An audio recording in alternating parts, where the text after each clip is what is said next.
The skyline rises out of the desert like something built by imagination itself.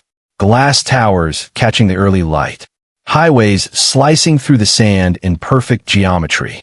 Yachts drifting past artificial islands shaped like palm trees. From above, Dubai looks less like a city and more like a statement. A declaration that the future can be designed, polished, and delivered on schedule. For decades, this has been the image the world has come to expect.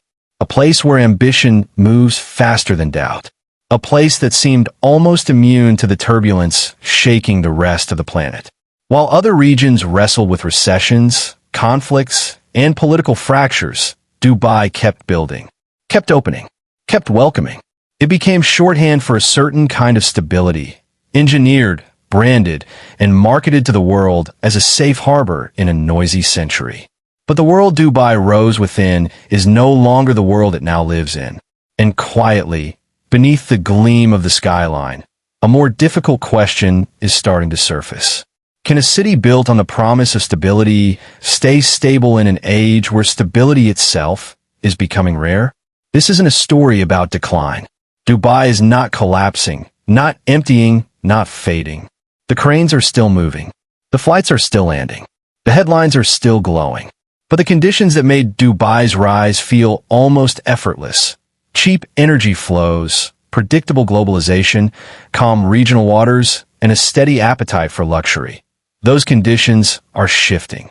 And when the ground beneath a success story begins to move, even the most polished surface starts to reveal small cracks. What this video explores is not whether Dubai is in trouble. It's whether the model that made Dubai extraordinary can keep working in a world that no longer plays by the same rules.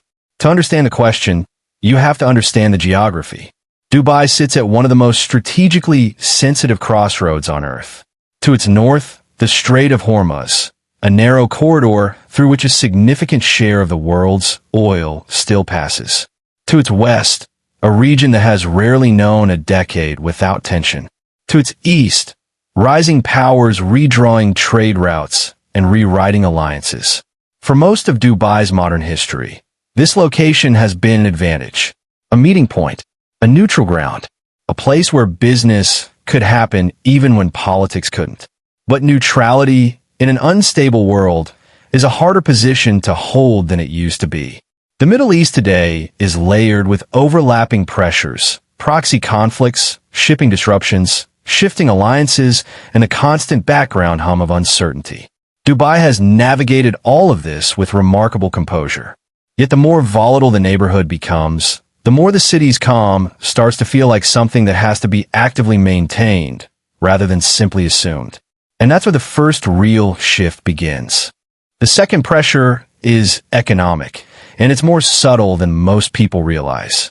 Dubai's modern identity was built on a clever pivot, moving away from oil dependence and toward tourism, real estate, finance, logistics, and luxury services. It worked spectacularly. The city became one of the most diversified economies in the region. But diversification into global services means something specific. It means your fortunes are tied to the mood of the world. When the world feels confident, capital flows in. When the world feels anxious, capital hesitates. And the world, right now, is anxious. Interest rates have reshaped how money moves. Real estate markets across major global cities are being reassessed. Wealthy buyers are becoming more selective about where they park their money, more aware of geopolitical exposure, more cautious about long-term commitments. Dubai still attracts enormous interest. That hasn't changed. What may be changing is the assumption that the interest will always arrive automatically, regardless of what's happening elsewhere. But that may only be part of the story. The third pressure is climate, and it's the one the brochures rarely mention. Dubai exists in one of the hottest inhabited environments on the planet. Summers are not just warm, they are physically demanding. The city has responded with extraordinary engineering. Cooled malls, cooled streets in some districts, cooled bus stops, even cooled outdoor zones. It's a marvel of adaptation.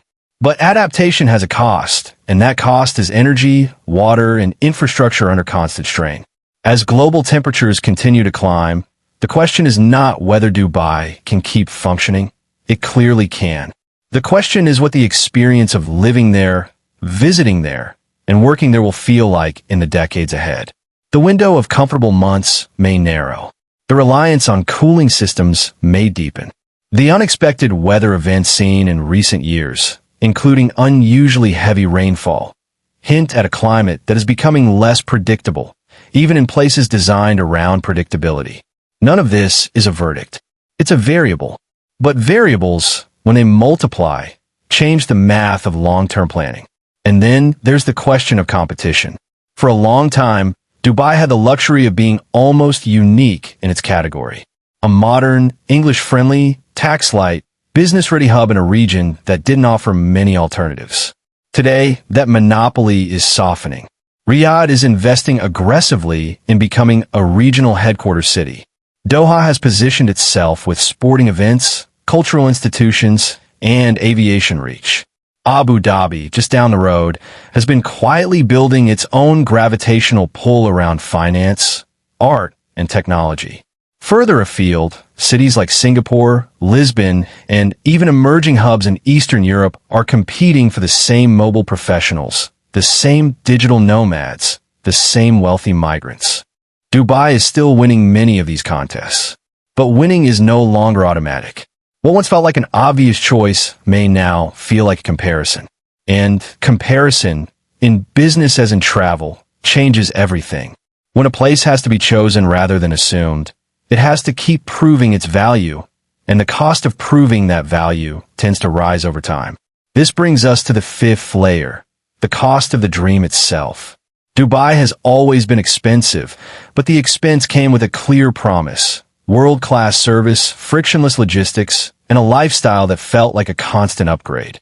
In recent years, the cost of living in Dubai, particularly in housing, has climbed in ways that some long-term residents describe as significant. School fees, rent, and premium services have all moved upward. For high earners, this remains manageable. For the broader middle layer of professionals who actually run the city's day-to-day operations, the equation is becoming more delicate. A city's stability depends not only on its billionaires, but on the engineers, teachers, nurses, designers, hospitality workers, and small business owners who give it texture. If the cost of staying becomes harder to justify for that middle layer, the cultural fabric of the city starts to feel thinner, even if the skyline keeps growing taller. This isn't a crisis. It's a tension. And tensions, left unattended, tend to shape the long-term character of a place. And this is where the comparison starts to matter. Look at the cities Dubai is often measured against: Singapore, Hong Kong, London, New York. Each of them has, at different points, carried the title of the city that works. Each of them has also discovered that working is not a permanent state. Hong Kong's role has shifted dramatically over the past decade. London is wrestling with questions about its global pull. New York is navigating its own affordability and identity debates. Singapore continues to perform, but even it is recalibrating in response to a more fragmented world.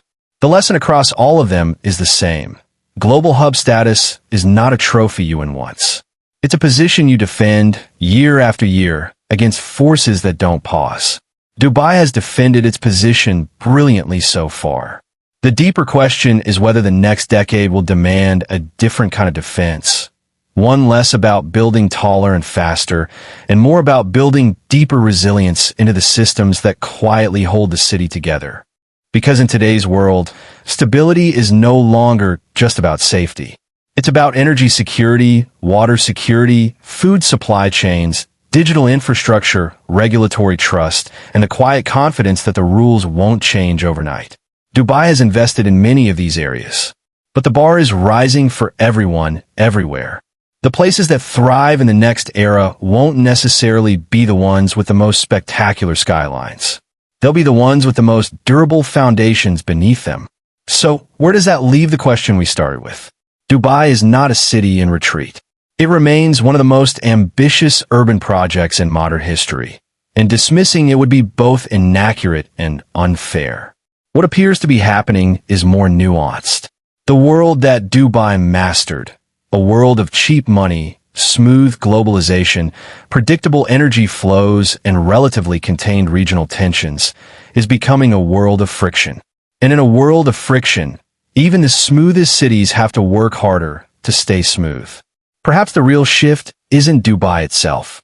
Perhaps it's the environment around Dubai, an environment in which stability has become a luxury good, not a default setting. In that environment, the city's greatest strength may also be its greatest test. It built its identity on being the calm in the storm. Now, the storm is changing shape, and the calm has to evolve with it. The skyline will keep glowing. The flights will keep landing. The brand will keep selling. But beneath the surface, a more interesting story is unfolding. A story about whether a place engineered for stability can stay stable when the world itself refuses to. If you were planning your next decade today, your next move, your next investment, your next chapter, would Dubai still feel like the obvious answer it once did? Or would it feel like a decision that finally needs to be weighed rather than assumed? Let me know in the comments. The most thoughtful answers often come from people who have actually lived through these shifts firsthand.